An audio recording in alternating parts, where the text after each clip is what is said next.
நமஸ்காரம் எல்லாருக்கும். உங்களுடைய astrologer Shyam from Aathmasuddhi astrology. And இப்போ ரீசெண்டாக பார்த்தீங்கன்னா மூவி இண்டஸ்ட்ரியில் வந்து தக் லைஃப் அப்படிங்கிற ஒரு மூவி வந்து நிறையா பேசப்பட்டது. ஏன்னா ரொம்ப பயங்கரமான ப்ரொமோஷன். ஏன்னா மணிரத்னம்ங்கிற ஒரு ஏஜ் டிரெக்டர் அண்ட் கமல்ஹாசன் மாதிரி ஒரு மிகப்பெரிய ஒரு பெரிய ஸ்டார் கேஸ்ட் உள்ள ஒரு மூவி. அண்ட் கிட்டத்தட்ட பல வருஷங்களுக்கு அப்புறம் நாயகனுக்கு அப்புறம் வந்து வரக்கூடிய ஒரு காம்பினேஷன் அப்படின்னு என்னென்னமோ ஆங்கிளில் வந்து நிறையா எதிர்பார்ப்பு, நிறையா வந்து அதை பற்றின ஒரு ப்ரொமோஷன்ஸ், நிறையா இடத்துல அதை பற்றி பேசினா மீடியாவில் வந்து நிறையா அதை பற்றின ஸ்பெக்குலேஷன்ஸ் நடந்துட்டு இருந்தது. பப்ளிக் மத்தியிலையும் ஒரு மிகப்பெரிய எதிர்பார்ப்பு. பட் அந்த படம் இவ்வளோ ஆனதுக்கப்புறம் கரெக்டாக வந்து போகலை.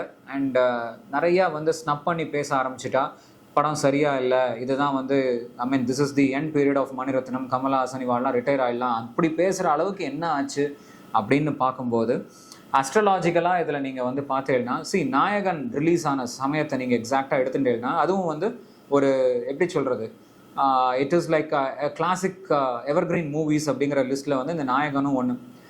மணிரத்னம் அண்ட் கமல்ஹாசனுடைய காம்போ அது ரிலீஸ் ஆன ஒரு டைம் பார்த்தீங்க அப்படின்னா கிட்டத்தட்ட உங்களுக்கு வந்து கிருஷ்ணபக்ஷம் தேய்பிறையில் ஹஸ்த நட்சத்திரத்தில் வந்து அது ரிலீஸ் ஆச்சு.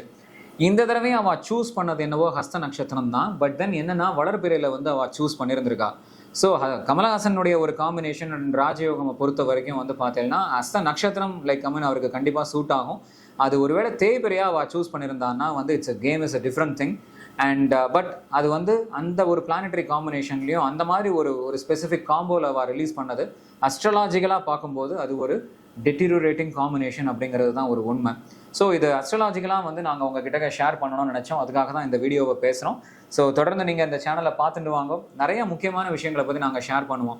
அதாவது வாழ்க்கைக்கு பயனுள்ளதாக அஸ்ட்ராலஜி வந்து நீங்கள் எப்படி யூஸ் பண்ணிக்கலாம் அப்படிங்கிறத பற்றி நாங்கள் நிறையா பேசுவோம். ஏன்னா அஸ்ட்ராலஜிங்கிறது ஜஸ்ட் டயக்னோசிஸ் மட்டும் இல்லை, it's a solution, it's a way of life, it's a blueprint. அது ஒரு ப்ளூ பிரிண்ட் எடுத்துன்னு அதில் என்ன இண்டிகேஷன்ஸ், என்ன கைடன்ஸ் கொடுத்துருக்கோ அதை அப்படியே ரெமெடிஸாக பண்ணிட்டு வந்தோம்னா லைஃப் ரொம்ப ரொம்ப யூஸ்ஃபுல்லாக இருக்கும். அடுத்த லெவலில் நீங்கள் க்ரோ ஆகலாம். உங்கள் ப்ராப்ளம்ஸ் எல்லாத்தையும் நீங்கள் சால்வ் பண்ணலாம். அதை தான் நாங்கள் இந்த வீடியோ வழியாக உங்களுக்கு சொல்ல வரது. தொடர்ந்து பாருங்கள். Thank you so much. நமஸ்காரம்.